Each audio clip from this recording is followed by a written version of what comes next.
கொடுப்பதில் இன்பம், கொடுக்கறதுல தாங்க சந்தோஷம் அப்படின்னு நிறைய பேர் சொல்ல கேட்டிருக்கோம். அதை ரொம்ப அனுபவிக்கிறவங்க யாருன்னு கேட்டிங்கன்னா வீட்டில் இருக்கிற பெரியவங்க, வயசானவங்க. எது இருந்தாலும் பிள்ளைங்கள்ட்ட கொடுத்துடணும். 5 ரூபாயா இருந்தாலும் கொடுத்துடணும், 10 ரூபாயா இருந்தாலும் கொடுத்துடணும். நல்லது, விசேஷம், பண்டிகை, பருவம், அவங்க பிறந்த நாள், பிள்ளைங்க பிறந்த நாள், எல்லாத்துக்கும் கையில் இருக்கிறத 5ஓ 10ஓ கொடுத்துடணும். அதில் தான் ஒரு சந்தோஷம் அப்படின்னு பெரியவங்க சொல்லி கேட்டிருக்கோம். அவங்க அந்த மாதிரி செஞ்சும் பார்த்துருக்கோம். இது எல்லா நேரத்துக்கும் சரியா அப்படின்னு கேட்டாக்க சரி இல்லையோ அப்படின்னு கூட சில நேரங்களில் தோணும். என்னுடைய அப்பாவனுடைய நண்பர், அவர் சென்ட்ரல் கவர்மெண்ட்டில் வேலை பார்த்தார். ஒரு மகள், ஒரு மகன். மகளுக்கு திருமணம் பண்ணி வெளியூரில் இருக்காங்க, மகனுக்கும் திருமணம் பண்ணியாச்சு. தன்னுடைய ரிட்டையர்மெண்ட்டுக்கு முன்னாடி அவங்க மனைவி இறந்து போயிட்டாங்க. அதனால் பையனோடு இருந்தார்.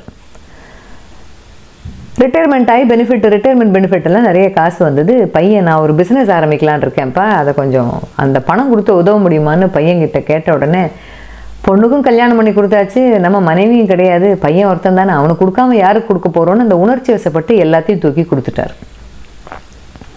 பையனுடைய பிஸ்னஸ் நல்லபடியாகவே சூடு பிடிச்சிது. மருமகளும் பையனுமா சேர்ந்து நல்லா உழைச்சாங்க. வீட்டு வேலையெல்லாம் அப்பா செய்ய ஆரம்பித்தார். பாவம், பையன் அவ்வளோ புதுசாக ஆரம்பித்த பிஸ்னஸ்க்கு அப்படி உழைக்கிறான், மருமகளும் சேர்ந்து உழைக்கிறான்னு வீட்டு வேலை எல்லாமே செஞ்சார், சமையல் உட்பட. அது இவங்களுக்கு ரொம்பவே வசதியாக இருந்தது. அப்பா தெம்பாக இருக்காரு, நமக்கு உதவியாகவும் இருக்காருன்னு பணம் வேற கொடுத்து உதவி இருக்காரு இல்லையா, ரொம்பவே வசதியாக இருந்தது. நாள் ஆக பிஸ்னஸ் சூடு பிடிக்க அப்பாவுக்கு உடம்பு முடியாமல் போச்சு. முன்ன மாதிரி வீட்டு வேலையெல்லாம் அவரால் செய்ய முடியல. வேலைக்கு போய்ட்டு வந்த மருமகளுக்கும் பார்த்துக்க முடியல. அந்த அப்பா பாரமாக போயிட்டார். அந்த மாமனார் அப்போ பாரமாக போயிட்டார். ஒரு நாள் அவர் சாப்பிடும்போது மகன் பக்கத்தில் உட்காந்து கேட்டிருக்காரு, எங்களால் பார்த்துக்க முடியலப்பா அவங்கள முன்ன மாதிரி, உங்களுக்கும் வேற முன்ன மாதிரி இப்போ வேலை செய்ய முடியல, உடம்பு கொஞ்சம் சுகம் இல்லாமல் இருக்குது, நிறைய பணம் கட்டி நல்ல ஒரு காப்பகத்தில் வேணா ஒரு முதியோர் இல்லை மாதிரி ஒரு காப்பகத்தில் சேர்த்துட்டுமாப்பா, அடிக்கடி வந்து பார்த்துக்கிறேன்னு அந்த பையன் ஒரு வார்த்தை தான் கேட்டார். இடி மாதிரி போய் இறங்கினது அந்த வார்த்தை அவர் மனசில். அன்றைக்கி ராத்திரி முழுக்க தூங்கவே இல்லை அந்த அப்பா. மறுநாள் என்ன நினச்சாரோ தெரியல, தன்னுடைய துணிமணியெல்லாம் எடுத்துக்கிட்டு, அவர் புத்தகம் படிப்பதில் ஆர்வம் உள்ளவர், ஒரு 10 புத்தகத்தை எடுத்துக்கிட்டாரு, தனக்குன்னு உண்டான மருந்து மாத்திரையெல்லாம் எடுத்துக்கிட்டாரு. அதே ஊரில் இருக்கிற நல்ல ஹோட்டலில் போய் இனி காலத்துக்கு இங்கே தான் தங்கணும்னு ஒரு முடிவு எடுத்தார். தான் பென்ஷன் இருக்கு, யாரையும் நம்ப வேண்டான்னு முடிவெடுத்து அங்கேயே தங்கினார். அதுக்கப்புறம் அவர் பையன் வீட்டுக்கு போகவே இல்லை, அவர் இறந்து போகும் வரை. அந்த பையனை இப்போ தப்பு சொல்லணுமா இல்லை அந்த முடிவெடுத்த அப்பாவை தப்பு சொல்லணுமான்னு கேட்டால் தப்பு 2 பேர்லேயும் தான் இருக்குது. பாசம் அப்படிங்கிற ஒரு போர்வையில் ஏமாளியாயிட்டார் அந்த அப்பா. பாசம் வைக்கிறோம் அப்படின்னு நினச்சிட்டு ஏமாந்து போயிட்டார். சுயநலமாக அந்த பையன் இருந்ததும் தப்பு, எல்லாத்தையும் உணர்ச்சி வசப்பட்டு அந்த அப்பா தூக்கி கொடுத்ததும் தப்பு. எல்லா பிள்ளைகளும் சுயநலமானவங்க அப்படின்னு பொதுவாக சொல்கிறது ரொம்ப தப்பு தான். நல்ல பிள்ளைகளும் இருக்காங்க. அதே மாதிரி தான் எல்லாத்தையும் தூக்கி உணர்ச்சி வசப்பட்டு பிள்ளைகள்கிட்ட கொடுக்கறதும் வயசான பெற்றோர் செய்யக்கூடிய மிகப்பெரிய தவறுகளில் அதுவும் ஒன்று. அப்படி கொடுக்கக்கூடாது, கொடுத்துருக்கக்கூடாது. அவர் ஒரு காலத்துக்கு அப்புறமா நம்ம கையில் இருக்கிற காசு தான் நம்மளுடைய சேமிப்போ, அது நம்மளுடைய பென்ஷனோ ஏதோ ஒன்று, அதுதான் நமக்கு 10 ஆள் பலத்தை தரும். பிள்ளைங்க எவ்வளவோ செஞ்சாலுமே பிள்ளைங்கள்ட்ட ஏதாவது கேட்டு வாங்கினா கூட, என்கிட்ட காசு இருக்குடா, இந்த அதை வச்சுக்க, வேணும்னா நான் தானே உங்ககிட்ட கேட்க போகிறேன் அப்படின்னு சொல்லி கொடுக்கும்போது இருக்கிற தெம்பு எல்லாத்தையும் தூக்கி கொடுத்துட்டு ஒரு மருந்து மாத்திரை பிள்ளை எப்போ வாங்கி தருவான்னு எதிர்பார்க்கும்போது இருக்காது. பலம் எதுன்னா பணம் தான். குறிப்பாக வயசான காலத்தில் தான் கையிலேன்னு ஒரு 4 காசு இருக்கிறது தான் பலம். தனக்கு மிஞ்சி தான் தானம்னு சொல்லுவாங்க இல்லையா, அதே மாதிரி தான் தன்னுடைய செலவுக்கும் தன் காலத்திற்கும் பிறகு தான் பிள்ளைங்களுக்கு நம்ம அவங்களுக்கானதை கொடுக்கணும். சில பிள்ளைங்க கேட்கும், எப்போ கொடுத்தானே எனக்கு தானே கொடுக்க போகிறீங்க, நீங்கள் உங்கள் காலத்துக்கு அப்புறம் கொடுக்குறத இப்போ எனக்கு தேவை இருக்க கொடுத்துருங்களேன் அப்படின்னு பிள்ளைங்க கேட்கும். அந்த மாதிரி நேரத்தில் தான் நம்ம கொஞ்சம் ரொம்பவே ஸ்ட்ராங்காக இருக்கணும்.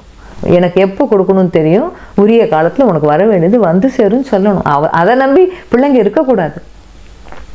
அந்த அப்பாவின் நிலைமை தான் அப்புறம். அதனால நாம் ஒரு உணர்ச்சி வசப்பட்டு தப்பான முடிவு எடுத்துட்டு பையன் இப்படி சுயநலமாக போயிட்டானேன்னு அப்புறம் வேதனைப்படக்கூடாது.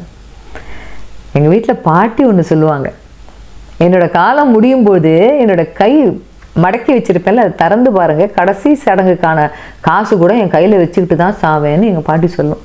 அது எவ்வளோ உண்மையான வார்த்தை தெரியுமா? வயோதிகத்தில் உடல் உபாதைகள் எவ்வளவு படுத்தி எடுத்தாலும் தன்னுடைய வைத்தியத்துக்கும் தன்னுடைய சுகர் மாத்திரைக்கும் ப்ரெஷர் மாத்திரைக்குமான காசு தான் கையில் இருக்குது அப்படிங்கிற ஒரு தெம்பு இருக்குது தெரியுமா? அது வேற யாராலையுமே கொடுக்க முடியாது. கோடியில் தான் இருக்கணுன்றதில்ல, லட்சத்தில் தான் இருக்கணுன்றதில்ல, ஒரு 500 1000 தான் காசுன்னு தனக்கு இருக்கணும். நம்ம கண்ணை மூடுற வரைக்கும் இருக்கணும். நம்ம காலத்துக்கு அப்புறம் நாம் கொடுக்கவே வேண்டாம், தானாகவே அது நம்ம பிள்ளைங்களுக்கு தான் போய் சேரும். அதனால பாசம் அப்படிங்கிற பேரில் உணர்ச்சி வசப்பட்டு என்னைக்கு கொடுத்தா என்ன, இந்தாங்க இன்றைக்கே கொடுத்துட்றேன்.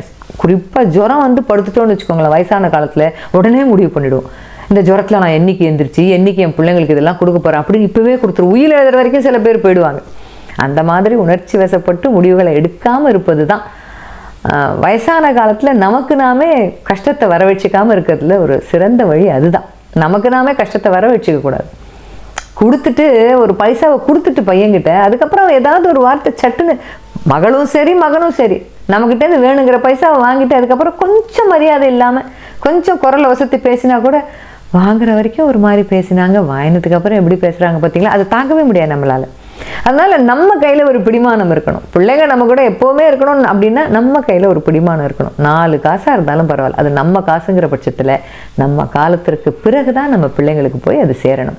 நேற்றைய பொழுது அனுபவம், இன்றைய பொழுது நிச்சயம், நாளைய பொழுது நம்பிக்கை. நம்பிக்கையோடு இருங்கள்.